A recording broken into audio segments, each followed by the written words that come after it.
हर रोज एक नई कहानी देखने के लिए चैनल को सब्सक्राइब करें और बेल आइकन को दबाना ना भूलें।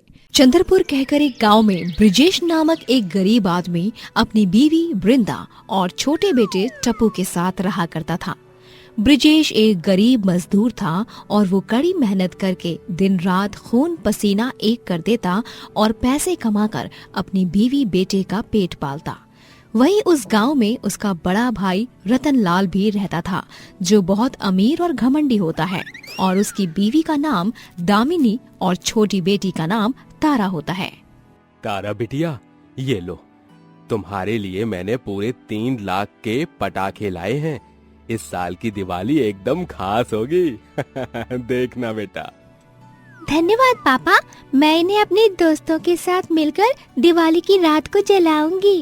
ओ, बेटी का उपहार तो लाए, लेकिन बीवी का वो कहाँ है? मेरा डायमंड का नेकलेस सेट कहाँ है? आप तो बड़े वादे करके गए थे। अरे मेरी प्यारी धर्मपत्नी साहिबा, ये लो तुम्हारा डायमंड सेट। खुश? बहुत बहुत खुश हूँ मैं। अब जाकर सही मायनों में मेरी दिवाली पूरी होगी, जब मैं इतने सुंदर सुंदर कपड़े और अब ये डायमंड सेट पहनकर सारी औरतों के सामने जाऊंगी। सब की सब जल जल कर राख हो जाएंगी, देखना आप। तुम दूसरों को जलाओ या बुझाओ, मैंने मेरी जिम्मेदारी निपटा दी है। एंजॉय करो। रतनलाल और ब्रिजेश के पिता की मृत्यु के बाद रतनलाल ने जायदाद का सारा हिस्सा अपने नाम कर लिया, जबकि पिता ने दोनों को बराबर का हिस्सा दिया था। रतनलाल और उसका परिवार जोर शोर से दिवाली के आने की खुशियां मनाकर तैयारियों में लगा हुआ था। वहीं ब्रिजेश के घर पर तो खाने के भी लाले पड़े हुए थे। वृंदा ब्रिजेश को आकर कहती है, टप्पू के पापा, ये देखिए खाली बर्तन है, सारे बर्तन खाली हो गए। घर में अन्न का एक निवाला तक नहीं बचा है। न जाने क्या होगा हमारा। पापा पापा, आप मुझे दिवाली के लिए नए कपड़े और पटाखे दिलाओगे ना? बोलो ना पापा। नहीं टप्पू बेटा, दरअसल इस बार मेरी तनख्वाह लेट मिलेगी, और जहाँ मैं काम करता हूँ वहाँ का बॉस तो महाकंजूस है। उसने तो किसी को दिवाली का बोनस तक नहीं दिया है। मुझे माफ कर दो टप्पू बेटा, मुझे माफ कर दो वृंदा। मेरे कारण तुम दोनों का त्योहार भी बिगड़ जाएगा, पर मैं और कर भी क्या सकता हूँ। रोनी सूरत बनाकर टप्पू वहाँ से चला जाता है और फिर वृंदा ब्रिजेश को हिम्मत देते हुए कहती है, टप्पू के पापा, आप हिम्मत रखिए, हताश मत होइए, समय के साथ सब ठीक हो जाएगा। अपने बच्चे को मैं पटाखा भी खरीद कर नहीं दे सकता। छी, लानत है मुझ पर, एक बाप होने पर। ब्रिजेश को बहुत शर्मिंदगी महसूस होती है, जिसकी वजह से वो दिन भर कुछ सोचता रहता है और फिर शाम में उसे सूझता है। मुझे भैया के पास जाना चाहिए, शायद वो मेरी कुछ मदद कर दे। ब्रिजेश रतनलाल के पास जाता है और उससे जायदाद का अपना हिस्सा मांगता है। हाँ रतन भैया, सही सुना आपने। मैं आपसे जायदाद का मेरा हिस्सा मांगने आया हूँ, जो आपने हड़प लिया था पापा के जाने के बाद।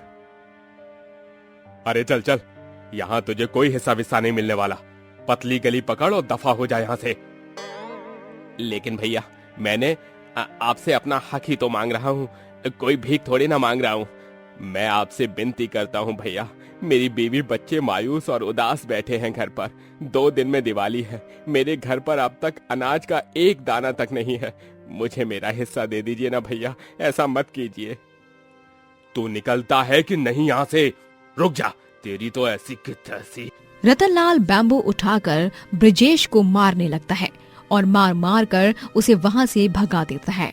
उदास होकर ब्रिजेश जंगल के रास्ते से घर को लौट रहा होता है, तभी वहाँ पर उसे एक बुढ़ा आदमी दिखाई देता है, जिसके सामने कुछ वजनदार सामान रखा हुआ होता है। इतना सारा वजन, अब मैं ये सब कैसे लेकर जाऊंगा कोठी तक? तभी ब्रिजेश के मन में एक ख्याल आता है, क्यों ना मैं इन काका की मदद कर दूं, बदले में थोड़ी बहुत पैसे भी मिल जाएंगे। फिर ब्रिजेश उस बुढ़े आदमी के पास जाता है और कहता है, काका, मैं आपकी मदद कर देता हूँ, बदले में आप मुझे कुछ पैसे दे देना, ठीक है? ठीक है बेटा, अच्छा हुआ तुम आ गए, मैं तुम्हें पैसे दे दूंगा। ब्रिजेश उस बुढ़े आदमी का सामान अपने कंधे पर उठाता है और उसे कोठी तक छोड़ देता है, जिसके बाद बुढ़ा आदमी उसे पैसे देने की जगह एक मिठाई का डिब्बा देता है। मिठाई? लेकिन आप तो मुझे पैसे देने वाले थे ना काका। बेटा, तुम्हें पैसा तो क्या, पूरी दुनिया का सुख मिल जाएगा इस मिठाई से। काली पहाड़ी के पीछे की गुफा में 3 जादूगर भी रहते हैं, जिनके पास एक जादुई अलमारी है। तुम उन्हें ये मिठाई दे देना और वो तुम्हें इसके बदले वो जादुई अलमारी दे देंगे। लेकिन ये मिठाई ही क्यों काका? और ऐसी क्या बात है उस जादुई अलमारी में? मैं कुछ समझा नहीं। ये मिठाई हिमालय के पर्वत से लाई हुई है। ये खास और अनोखी है, आसानी से नहीं मिलती। और वो जादुई अलमारी क्या है, उसका जादू तो तुम्हें उससे खोलने के बाद ही पता चलेगा। ठीक है काका, धन्यवाद। ब्रिजेश बुढ़े आदमी के बताए रास्ते पर चलता है और उस मिठाई को लेकर गुफा तक पहुंचता है और उसमें अंदर जाकर उसे 3 जादूगर भाई भी नजर आते हैं, जिन्हें वो मिठाई देकर उस जादुई अलमारी को अपने घर ले आता है। वृंदा, टप्पू, देखो, ये देखो मैं क्या लाया, एक जादुई अलमारी। कैसी बच्चे जैसी बातें कर रहे हो पापा, ये अलमारी तो एकदम मामूली अलमारी लग रही है। भला ये एक जादुई अलमारी कैसे हो सकती है? अभी पता चल जाएगा टप्पू बेटा। ब्रिजेश उस अलमारी के दरवाजे को खोलता है, तभी उसमें से ढेर सारा पैसा, सोना और चांदी निकलती है और वो लोग जितना उस धन को बाहर निकालते जाते हैं, अलमारी में सोना, चांदी और पैसे की संख्या और भी बढ़ती जाती है। ये तो चमत्कार हो गया टप्पू के पापा। पापा, ये अलमारी तो वाकई में एक जादुई अलमारी है। इस बार की दिवाली अब हम भी धूमधाम से मनाएंगे। ब्रिजेश और उसका परिवार धूमधाम से दिवाली मनाते हैं।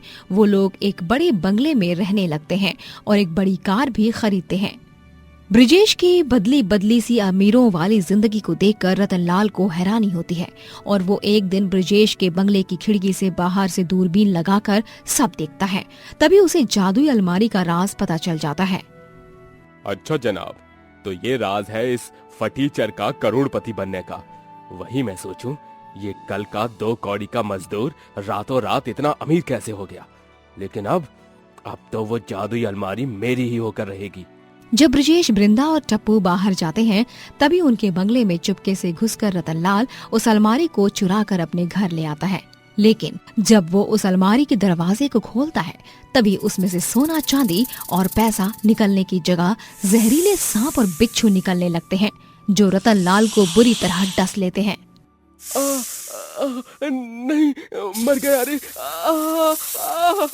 इस तरह मूर्ख और लालची रतनलाल को उसका सबक मिल जाता है और अलमारी वापस से ब्रिजेश के पास चली जाती है और हमेशा उसी के पास रहती है।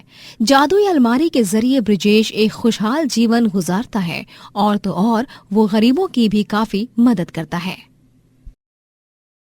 दोस्तों, अगर आपको ये कहानी पसंद आई तो लाइक करें, शेयर करें और कमेंट करके बताएं कि कहानी में आपको सबसे अच्छा क्या लगा।